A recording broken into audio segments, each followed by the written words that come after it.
Donc il faut qu'on fasse attention de tenir compte de la géostratégie et de la géopolitique internationale.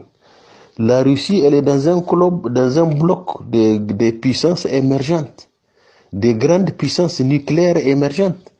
Vous avez la Chine qui est avec la Russie, qui fait 1,5 milliard d'habitants.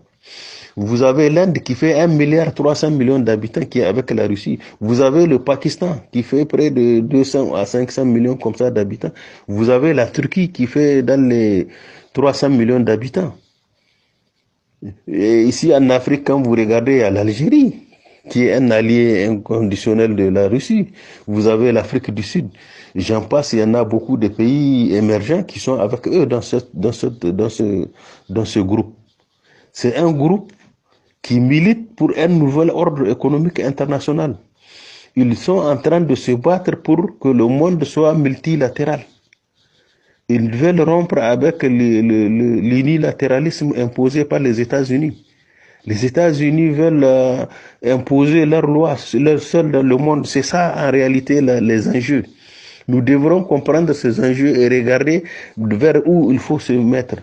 Soit on est non aligné ou bien on s'aligne sur un bloc qui défend nos intérêts. C'est ça la géopolitique. Mais suivre les Français, vous avez vu en Ukraine, les Européens ont encouragé et ont soutenu le président ukrainien à défier la Russie. Aujourd'hui, il est dans des problèmes. Ils ne font que lui envoyer des armes et il ne peut pas les défendre. Aujourd'hui, c'est la Russie qui va décider de la fin de la guerre. Même si la guerre prend fin, c'est en fonction de ce que la Russie va poser comme condition. Donc, vous voyez, c'est une guerre qu'ils ont créée de toutes pièces.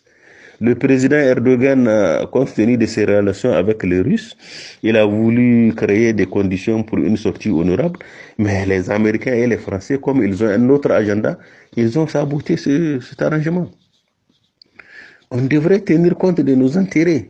Ces gens-là, ils ont allumé la guerre en Europe de l'Est, croyant qu'ils peuvent tirer profit. Eux, les Américains croient que la guerre va finir vite et l'Ukraine sera détruite. Ils vont reconstituer l'Ukraine et l'Europe sera affaiblie. Donc l'Europe sera dépendante d'eux, la Russie sera affaiblie. Donc tous les calculs sont faussés. Et nous, en tant que Niger, pays pauvre, on doit faire attention. On doit faire attention. Les Français, apparemment, il leur manque de la géopolitique et de la géostratégie. Sinon, un pays comme la Russie qui fait 31,58 fois la France. 31,58 fois la superficie de la France. C'est ça la Russie. C'est presque un continent. C'est elle qui fournit 40% de leur consommation en énergie à l'Europe, toute l'Europe. C'est elle qui fournit 34% du blé et du maïs au monde entier. Donc l'embargo contre la Russie, moi je trouve que sur le plan économique, objectivement, c'est un embargo qui est contre-productif. Puisque la Chine est prête, elle est prête à observer les besoins que les Européens refusent d'acheter à la Russie. La Chine a besoin de l'énergie. C'est un pays qui consomme beaucoup d'énergie, qui est 1,5 milliard. L'Europe, elle ne fait que 700 millions d'habitants. Donc, les besoins de l'Europe, si elle dit qu'elle n'achète pas à la Russie, la Chine est prête à observer ça. Donc l'embargo est où? Il est contre les Européens, pas contre la Russie.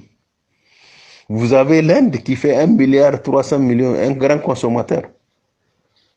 Vous avez la Turquie, vous avez le Pakistan. Tous ces pays-là, ils peuvent acheter des produits à la Chine. C'est uniquement les Européens qui